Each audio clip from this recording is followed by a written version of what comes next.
Bonjour, bienvenue dans ce nouveau petit coup d'œil. Je vous propose un format différent, une sorte d'expérience. À la fin, n'hésitez pas à me dire ce que vous en pensez. Après quelques parties jouées en solitaire, dont quelques-unes ont été montrées ici sur la chaîne, et des parties contre des adversaires, soit en face à face, soit grâce à Vassal, je m'autorise à donner un avis sur la simulation historique The Last 100 Yards.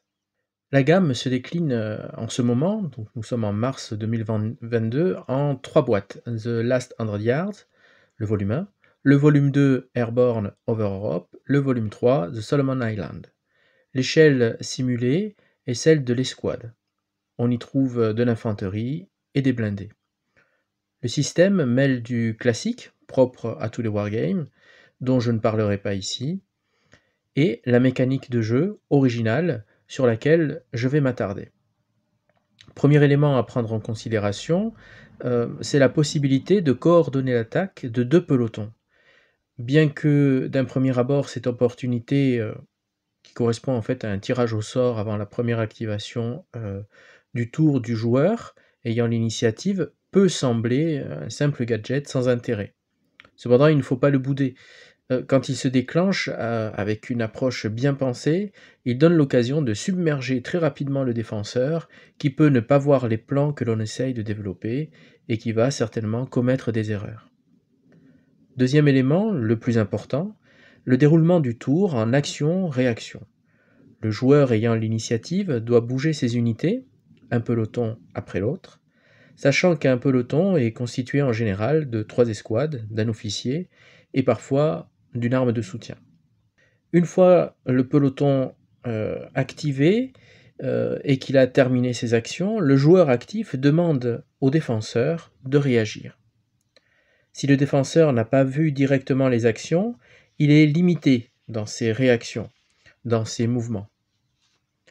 Au contraire, s'il a pu observer directement les actions de l'attaquant, il pourra réagir avec plus d'amplitude.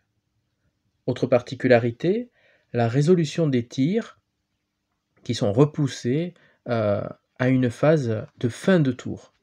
Elle simule la simultanéité des tirs de l'attaquant et du défenseur. Enfin, la possibilité de voir surgir un héros dans chaque camp, à certaines occasions, saupoudre la simulation d'un aspect film à grand spectacle qui pourra déplaire à certains, mais s'avère assez rare, et par contre, lorsque cela arrive, c'est assez intense à jouer. À qui s'adresse ce jeu? Pas aux débutants.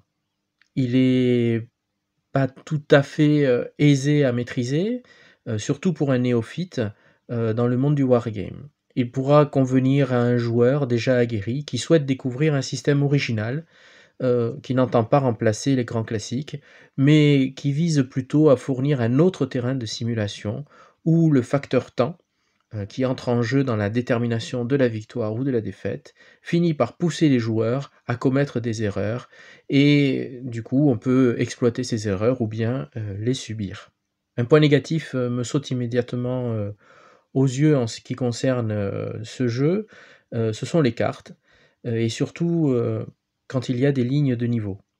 Les lignes de vue qui en découlent sont particulièrement difficiles à mettre en place. C'est un vrai casse-tête pour moi. Sur certaines cartes, c'est carrément un cauchemar, pour arriver à déterminer des lignes de vue, ou tout simplement, les lignes de niveau. Pour conclure, The Last 100 Yards, pour moi, est une simulation qui apporte, vraiment une dimension différente à cette échelle, qui est largement dominée par, ASL ou, ASLSK, qui restent, des valeurs classiques. The Last 100 Yards est tout de même bien moins difficile à appréhender que ces classiques-là. Et vous? Si vous avez déjà joué à ce jeu, qu'en pensez-vous? Quel est votre avis? Voilà, alors ce petit coup d'œil consacré à mon avis sur The Last 100 Yards s'achève. Je ne sais pas du tout si ce format va vous plaire. N'hésitez pas à me le dire en commentaire. N'hésitez pas à mettre un pouce vers le haut, un abonnement ou à partager si le contenu vous convient. En tout cas, merci pour vos encouragements, merci pour votre fidélité et je vous dis à bientôt. Merci.